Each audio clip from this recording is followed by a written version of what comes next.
kereta api. Lokasi lain masih banyak perlintasan yang tidak dijaga dan tidak bersih. Oleh sebab itu, pembuat rambu-rambu lalu lintas raya dengan mematuhi peraturan lalu lintas beranda-anda telah berusaha menyelamatkan hidup keluarga dan rekan-rekan Anda dari bahaya kecelakaan. Sampai kali ini, penanganan korban tidak karena kelalaian dan ketidakterlindungan telah melewati perlintasan kereta api.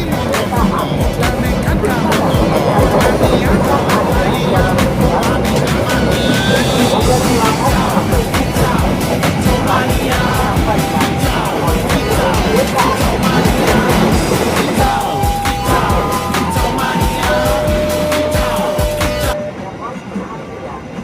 para pengguna jalan raya perlu kami lakukan bahwa sesuai dengan